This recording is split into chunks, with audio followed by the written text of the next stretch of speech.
preguntarnos en este momento, ¿qué quería Judas? ¿No era bienvenido donde quiera que estuviera su maestro? ¿No era bien recibido por las multitudes donde quiera que caminaba con el Señor? ¿No era bien tratado por los otros discípulos y por el Señor mismo?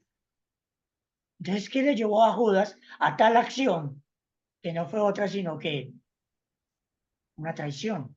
Pues lo llevó el amor al dinero. El amor al dinero. La palabra de Dios dice que es la raíz de todo mal. Segunda Timoteo capítulo 6 versículo 10, raíz de todos los males es el amor al dinero. No el dinero en sí, sino el amor al dinero. El poner los intereses materiales, el querer ganar y amasar riqueza por encima de cualquier otra cosa, pero sobre todo por encima de las cosas de Dios.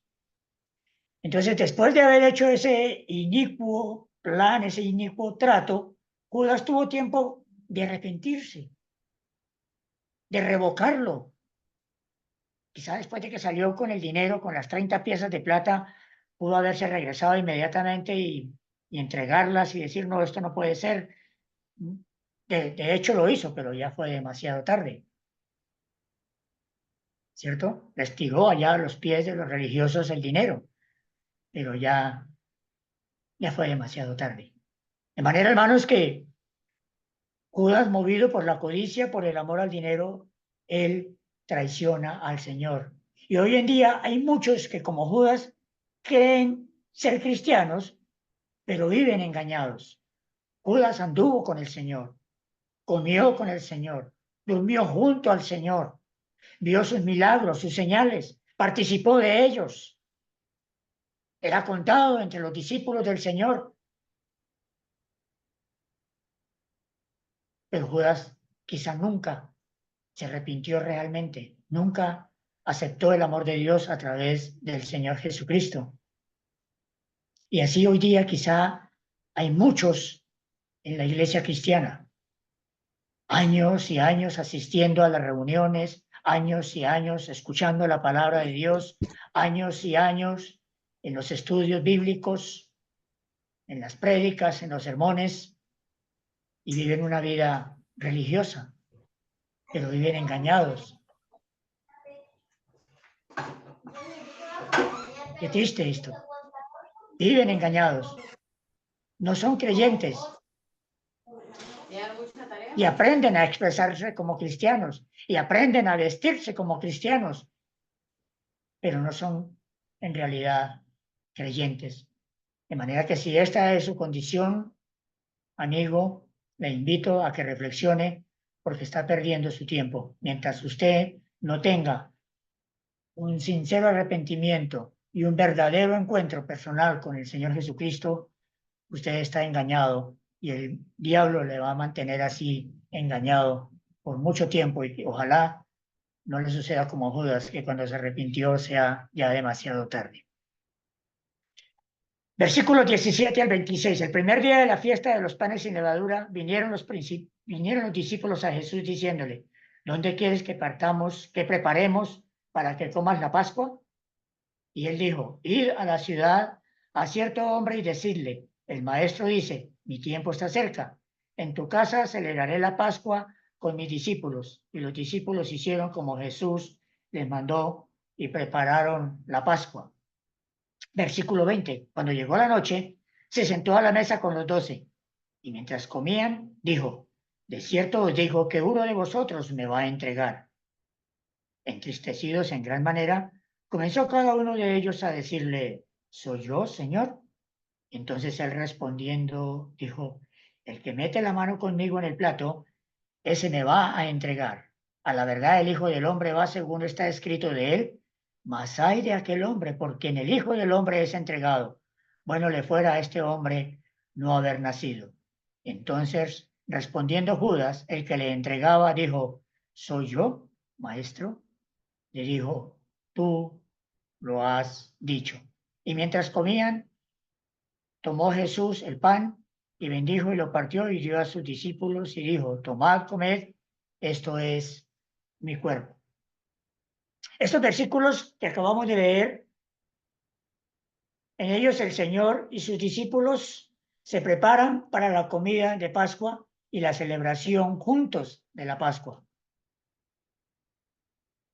Y Jesús, entonces, aprovechando este momento, expone al traidor e instituye la cena del Señor. Dice el versículo 17, el primer día de la fiesta de los panes sin levadura.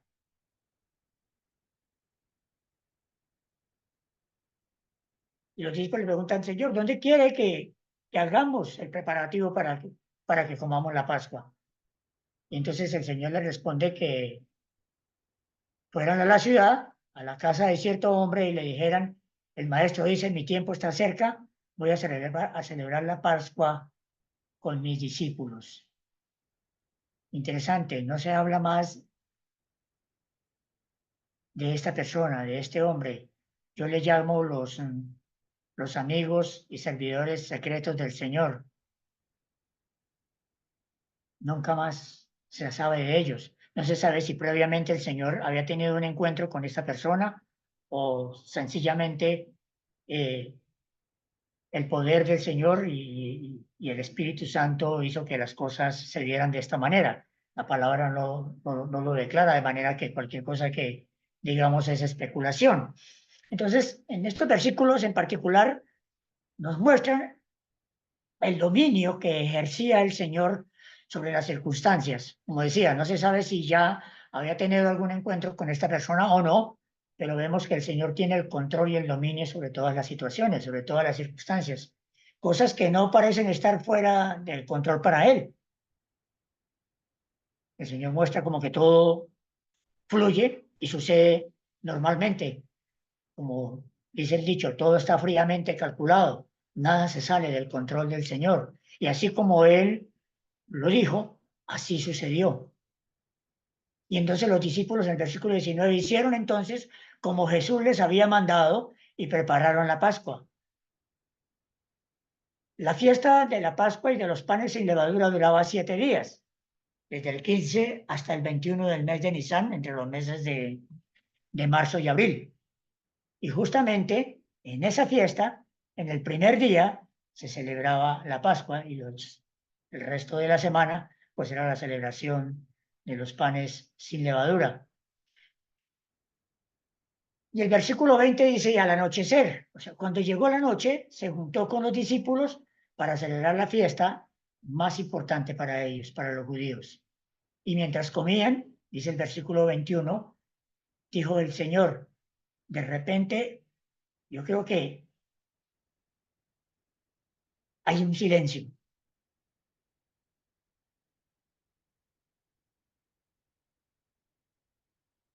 Y Jesús les dice, y mientras comían dijo, de cierto os digo, que uno de vosotros me va a entregar. En medio de la cena de la Pascua, Jesús hizo un anuncio sorprendente. Yo me imagino el rostro de los discípulos mirándose el uno al otro y mirando al Señor con un rostro de interrogación y con sorpresa. ¿Cómo así? Y dice, y entristecidos, el versículo 26 en gran manera. Esto les cayó como un baldado de agua fría y obviamente pues ocasiona en ellos una profunda tristeza. Y uno por uno comenzaron a preguntarle, ¿acaso seré yo, Señor? Así que de la alegría de compartir la cena pasan a una profunda tristeza.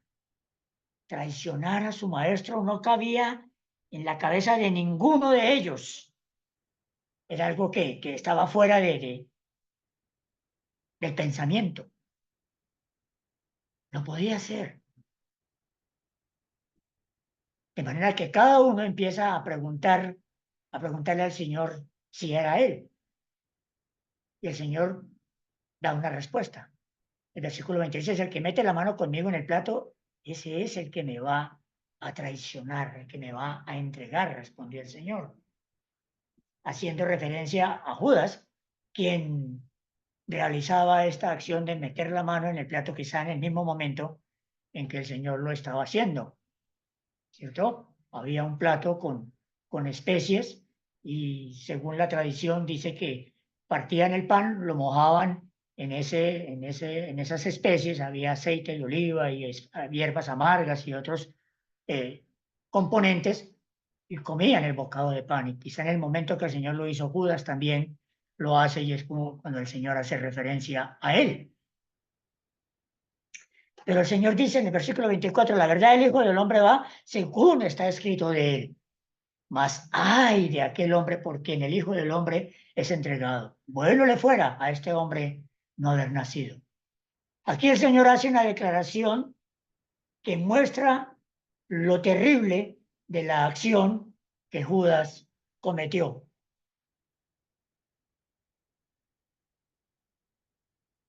¿Cómo es posible que habiendo estado participando con el Señor y que ahora estaba sentado a la mesa con el Señor, comiendo con el Señor, cenando con el Señor, iba a ser quien lo traicionaba? Ahora es capaz de entregarlo por un precio ridículo, 30 piezas de plata. Versículo 25.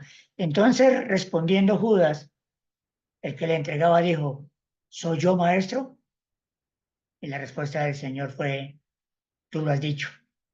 Sí, Señor, es usted, parafraseando algo de lo que, como el Señor lo dijo. Versículos 26 al 29. Mientras comían, tomó Jesús el pan y bendijo y lo partió y dio a sus discípulos y dijo, tomad, comed, esto es mi cuerpo. Y tomando la copa y habiendo dado gracias, les dio diciendo, bebed de ella todos, porque esto es mi sangre del nuevo pacto, que por muchos se derrama, porque por muchos es derramada para remisión de los pecados. Y os digo que desde ahora no beberé más de este fruto de la vid hasta aquel día que lo beba nuevo con vosotros en el reino de mi Padre.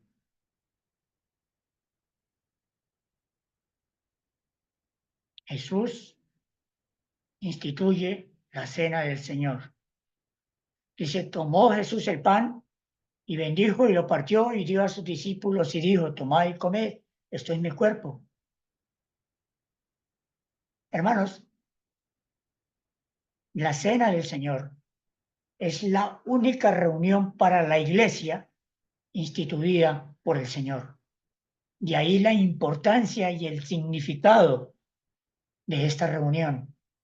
Requiere de toda nuestra atención, de toda nuestra reverencia, de toda nuestra devoción, de toda nuestra dependencia del Espíritu Santo,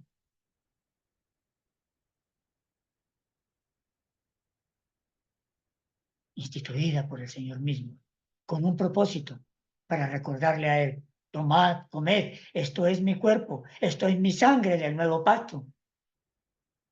Y el Señor no dio la explicación acostumbrada del significado de cada uno de los elementos que se encontraban en la celebración de la comida de la Pascua, de la cena de la Pascua. El enfoque ya no estaba en el sufrimiento de Israel en Egipto y su liberación, sino en el sufrimiento del Señor por el pecado del mundo. Interesante cómo el Señor aquí lleva a los discípulos ya no a enfocarse en el significado de la Pascua, sino en el significado ahora del verdadero Cordero de Dios que quita el pecado del mundo, que dio su vida en la cruz por los pecados de cada uno de nosotros, por los de ustedes y los míos. Y dice, mientras comía,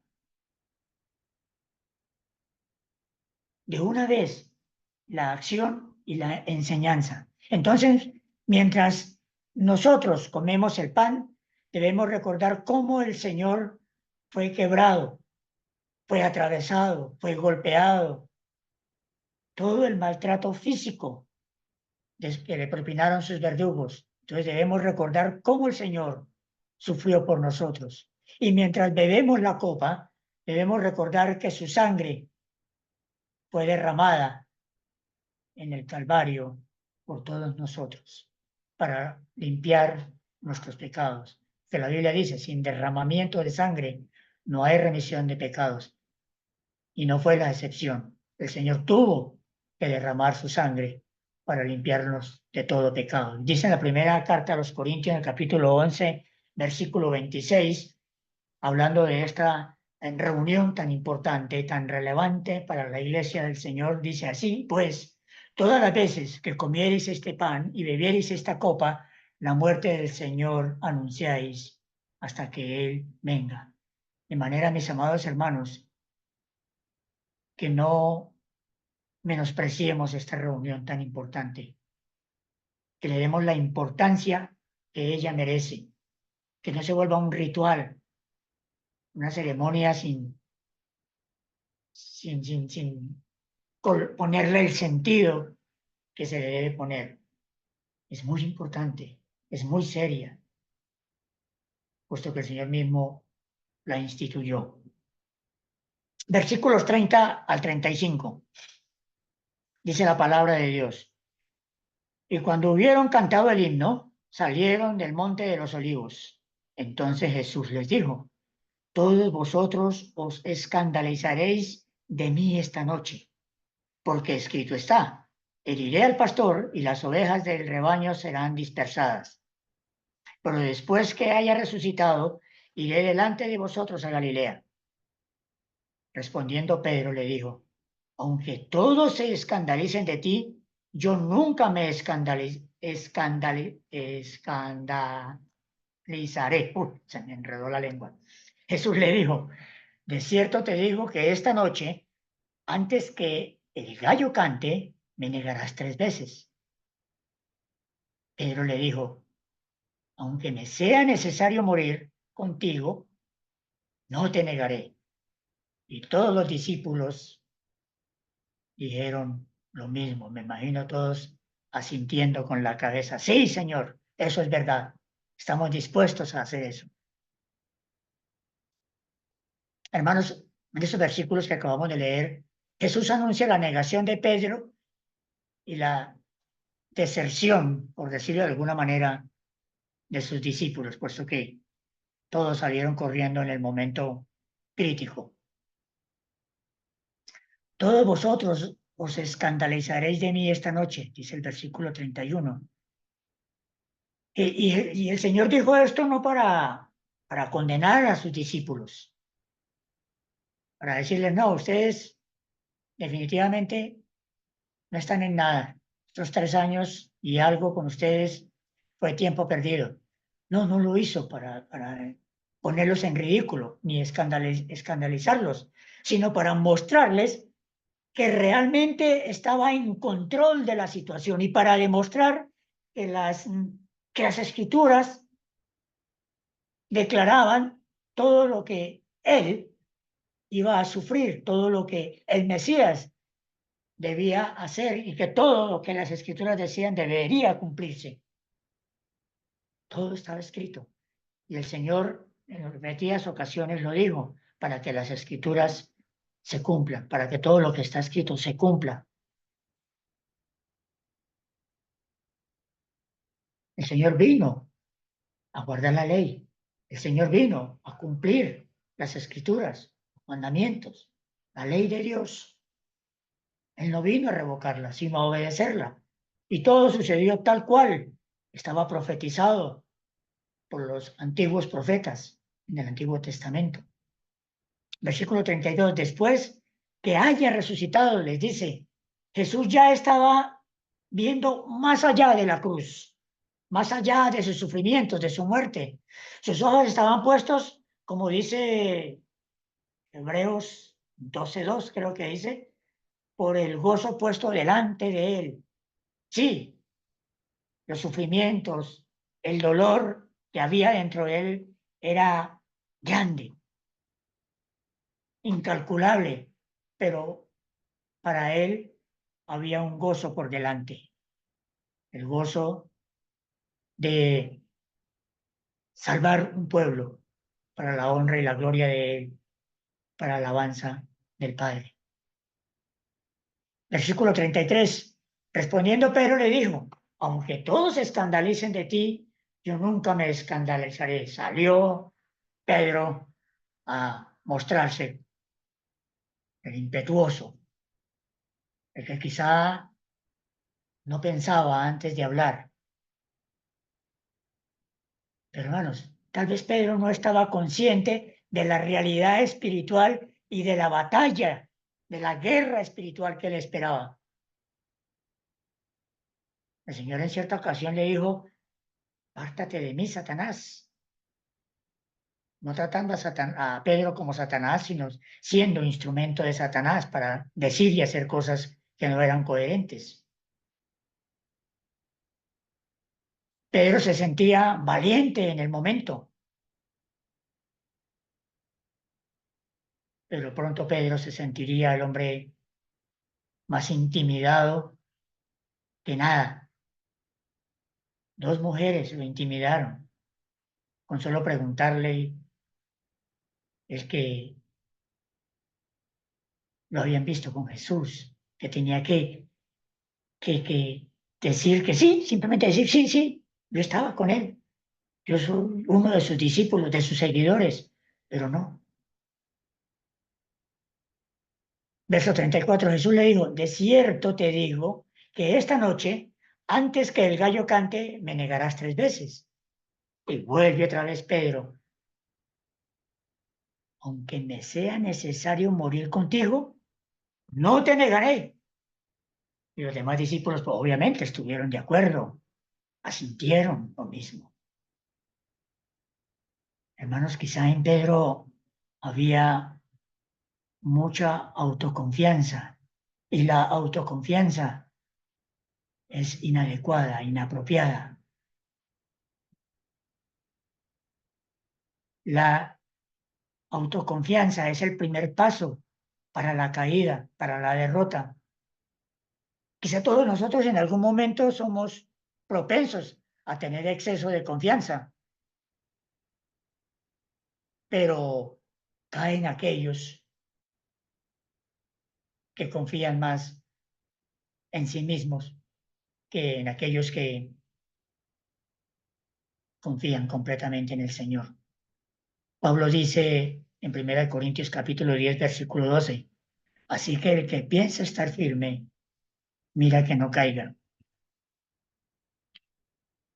Podemos tener muchos años en la vida cristiana, muchos años siguiendo al Señor, quizá algunos sirviendo al Señor, pero no podemos decir que somos los más fuertes, los más valientes, que resistimos todo, que venga lo que venga, nada me va a afectar, que se venga la tentación que sea, que a mí eso ya no me afecta, no me, no me va a hacer caer, porque creemos que estamos muy firmes, muy sólidos, pero el que piensa estar así, mire que no caiga, dice la palabra del Señor. Versículos 36 al 46. Eh, esta parte, o esta sección, este capítulo, es quizá uno de los más relevantes. Para mí, hay momentos relevantes en la vida del Señor Jesús. Uno, en la transfiguración, en el monte de la transfiguración. Otro, en el Getsemaní, donde vemos al Señor como hombre, sintiendo dolor, tristeza, angustia, padecimiento.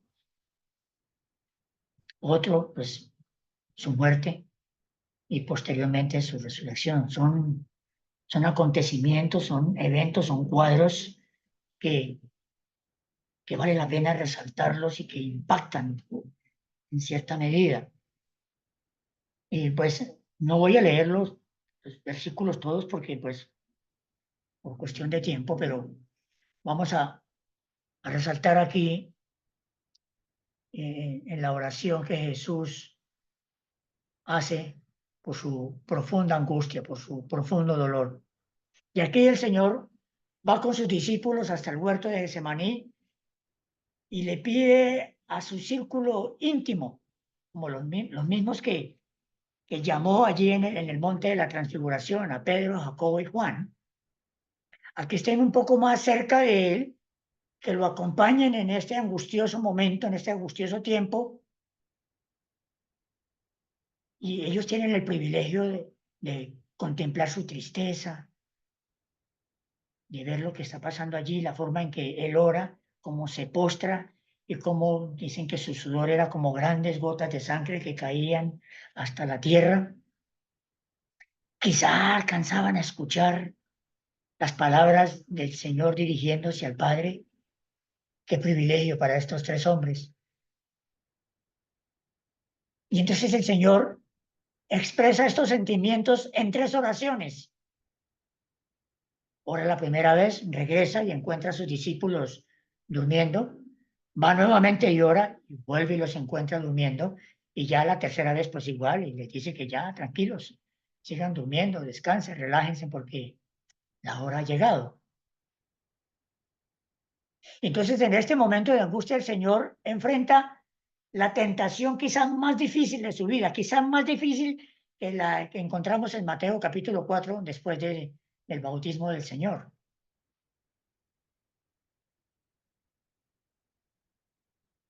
¿Por qué? Porque quizá el Señor en algún momento fue tentado a decir, no, esto no lo puedo soportar, esto no lo puedo hacer, yo no puedo llegar a hacer, a cumplir esto. Y por eso es que ora al Padre, Padre, si es posible, si te es posible, pasa de mí esta hora. Hagamos otra cosa, piensa en otra cosa. No sé, improvisemos algo que no tenga yo que pasar por, por la muerte de cruz, morir como el peor malhechor en el lugar de la maldición, pero no se haga mi voluntad, sino la tuya. El Señor está preparado para consumar su misión en la tierra, la misión que el Padre le envió, que es cargar con los pecados de todo el mundo.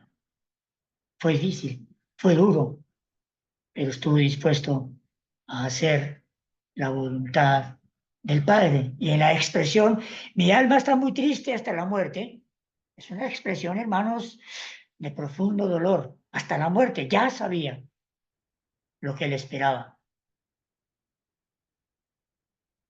La angustia y el horror espiritual por el que el Señor estaba pasando no era cualquier cosa. Era muy difícil, muy duro, como hombre soportarlo. Si lo hubiese hecho como Dios, hubiese sido muy diferente. ¿Mm?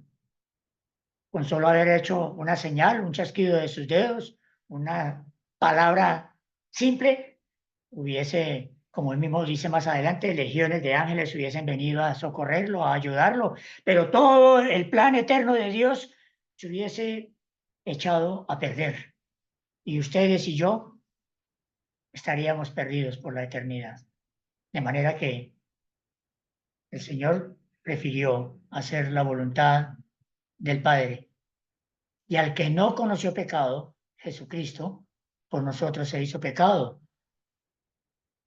Dice la segunda carta a los Corintios, capítulo 5, versículo 21, al que no conoció pecado, por nosotros lo hizo pecado, para que nosotros fuésemos hechos justicia de Dios en él.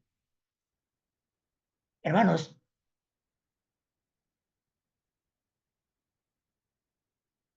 Dios hizo al Señor pecado por nosotros. El Señor fue exhibido como pecador por nosotros y pagó el precio que nosotros no pudiésemos haber pagado por nuestra salvación.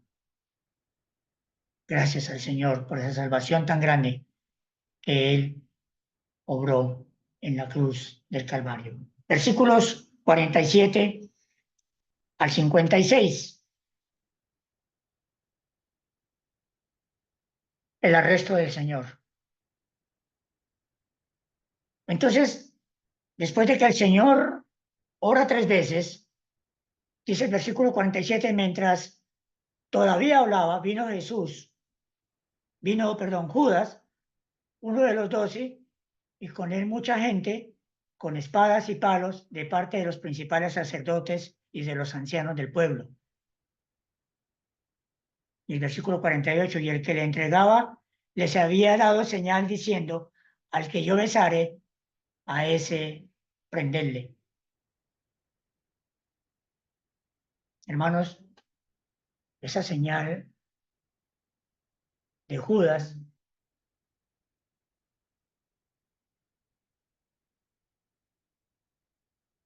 es una representación de ese corazón malvado de este hombre. Se acerca al Señor y le besa, el Señor tan, y, y listo, échenle mano, llévensenlo, hagan con él lo que quieran. Yo ya tengo mi dinero.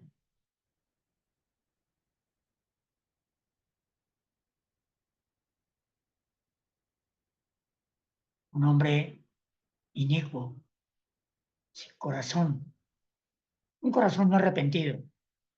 El verso 56 dice, mas todo esto sucede para que se cumplan las escrituras de los profetas. Entonces todos los discípulos, dejándole, huyeron. El Señor lo había anticipado. Todos se dispersarán, todos se irán. Y quedó solo. Temieron por su vida. Si le echan mano al Señor, si apresan al Señor, pues ¿qué no harán con nosotros? Pensarían ellos. Y todos, dejándole, huyeron. Y toda acción que el Señor llevó a cabo en su vida y todo acontecimiento sucedido en su vida había sido anunciado en las Escrituras, para que las Escrituras, más todo lo que sucede, para que se cumplan las Escrituras. Todo fue predicho, todo estaba establecido, de manera que todo estaba saliendo como el Padre lo había estipulado en el Antiguo Testamento. Versículos 60. ¿Dónde vamos?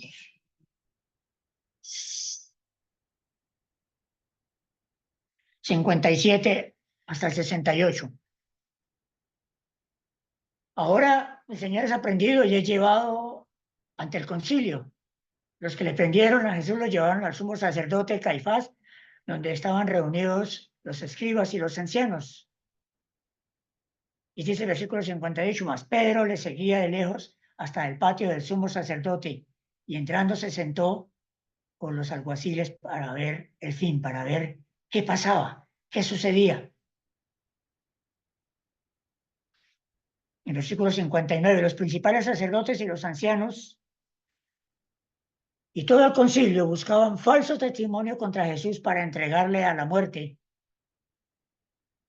y no lo hallaron, aunque muchos testigos falsos se presentaban, pero al fin vinieron 2 testigos falsos. Versículo 61, que dijeron,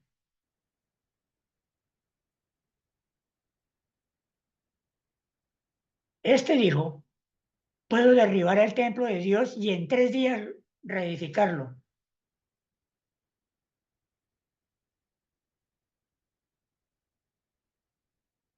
Los religiosos no hallaban la manera de encontrar algo por lo cual justificar lo que estaban haciendo y buscan falsos testigos y estos testigos testifican y aún sus testimonios eran contrarios, se contradecían en lo que decían. Pero de alguna manera u otra había, o ellos debían cumplir con su plan, con su propósito. Y el Señor escuchaba todas estas acusaciones y todas estas falsedades, y la Escritura dice en el versículo 63 que Jesús callaba. Y entonces el sumo sacerdote se asombra de esto y le dice, te conjuro por el Dios viviente que nos digas si eres tú el Cristo, el Hijo del Dios, el Hijo de Dios. Y el silencio del Señor cumple lo dicho por el profeta Isaías en el capítulo 53, versículo 7. Angustiado él y afligido, no abrió su boca. Como cordero fue llevado al matadero, y como oveja delante de sus trasquiladores enmudeció y no abrió su boca. Sin embargo, el Señor Jesús le dice, tú lo has dicho. Y además de eso os digo que desde ahora veréis al Hijo del Hombre sentado a la diestra del poder de Dios y viniendo en las nubes del cielo. ¡Ah! Esto era lo que queríamos escuchar. Entonces el sumo sacerdote rasgó sus vestiduras, versículo 65, diciendo, ¡ha blasfemado! ¿Qué más necesidad tenemos de testigos? Ya, listo. Él mismo ha dicho lo que queríamos escuchar. ¿Qué os parece? Dice el versículo 66. Y respondieron ellos y dijeron, es reo de muerte, es digno de muerte, ha blasfemado. Así que mediante mentiras, engaños, transgiversan la verdad y se salen con la suya. Versículo 67. Entonces le escupieron en el rostro y le dieron de puñetazos y otros le abofeteaban. Y así empezaron los golpes y los vejámenes, hermanos, a los cuales Él se sometió por amor a nosotros.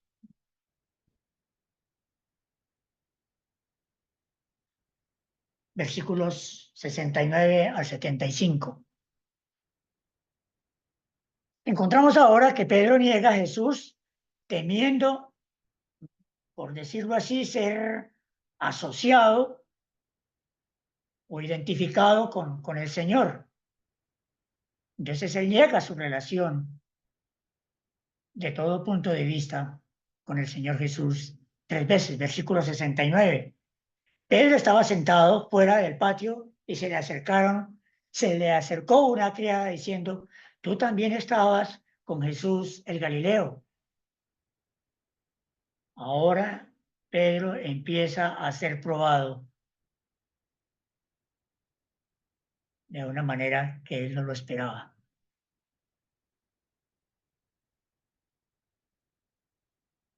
Versículo 70. Mas él negó delante de todos diciendo, no sé lo que dices. 71. Saliendo de la puerta, le vio otra mujer, y dijo a los que estaban allí, también este estaba con Jesús el Nazareno.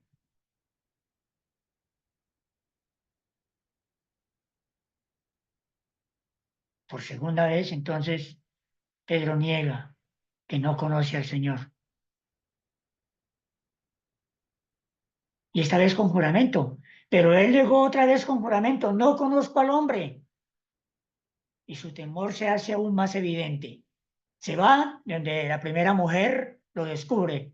Va a la puerta y otra mujer lo descubre. Versículo 33. Y un poco después, acercándose los que por allí andaban, dijeron a Pedro, verdaderamente también tú eres de ellos, porque aún tu manera de hablar te descubre. Quizá entró en alguna conversación, en algún diálogo, y por tercera vez es puesto al descubierto. En las primeras dos, porque lo vieron con Jesús. Las dos mujeres dicen que lo vieron con el Señor. Y en esta última lo descubren por su forma de hablar, por su lenguaje, por su léxico. Versículo 74. Entonces él comenzó, ahora ya no solo a negar al que conocía al Señor, sino a maldecir y jurar, no conozco al hombre. Y enseguida, ¿qué sucedió? Cantó el gallo.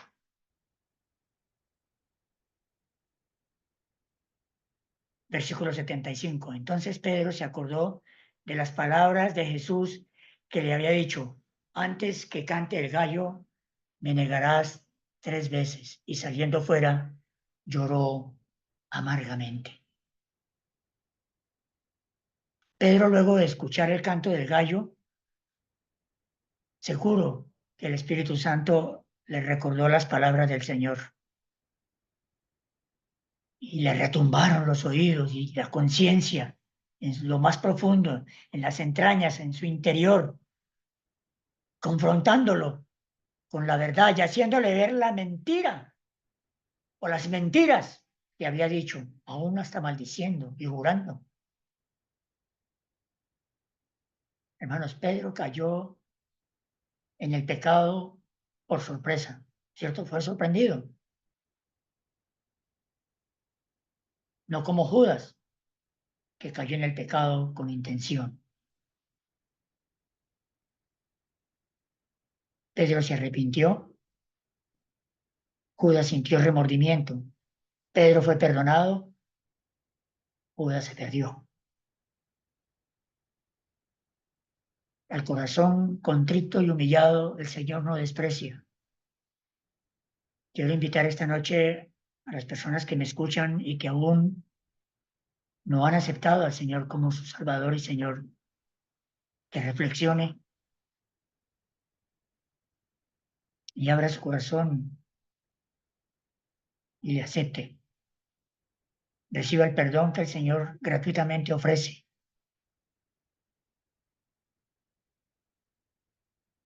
Le costó la vida al Señor. Pagó un precio muy alto, un precio que ni usted ni yo podremos pagar.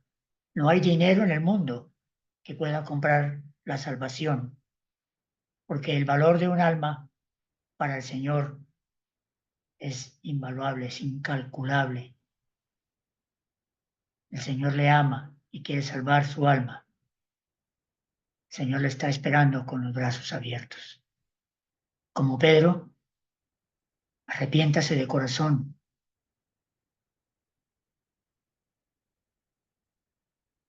confiese sus pecados y reciba al Señor como su Salvador. De manera que, como hijos de Dios, tengamos cuidado con el pecado. Se necesita un solo pecado para contristar al Espíritu Santo. Se necesita un solo pecado para faltarle al Señor. Que no seamos como Pedro, nos creamos que estamos sobrados, que estamos firmes, que jamás vamos a tropezar, que no vamos a caer, pero en cualquier momento el enemigo aprovecha cualquier paso en falso para hacer su obra en nosotros. Amados hermanos, que el Señor les bendiga. Una feliz noche. Vamos a orar. Padre, gracias por tu palabra. Gracias por esta preciosa porción de tu palabra que hemos podido mirar esta noche. Nos muestras a tu Hijo amado, el Señor Jesucristo, en un momento difícil para Él, en un momento en el que el Señor sintió que quizá no podría realizar la obra para la cual tú le enviaste.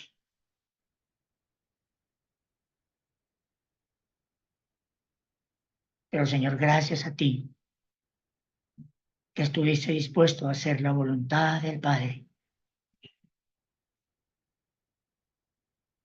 Estuviste dispuesto a dar tu vida en aquella cruenta cruz por cada uno de nosotros. Gracias por tu amor y por tu misericordia. Gracias por soportar el peso de nuestro pecado. Gracias porque lo diste todo por nosotros. No escatimaste el ser igual a Dios, sino te despojaste de todo tu poder para poder hacer la voluntad del Padre. Gracias, Señor, por amarnos tanto. Podemos decir confiadamente que somos el fruto de tu aflicción Y gracias porque hasta el día de hoy estás dando oportunidad para que todo aquel que está viviendo en pecado, sumido en el pecado, en la vanagloria de la vida, venga a ti y te reciba como su Salvador y Señor. Oh, te alabamos, Señor, y te damos gracias. Amén.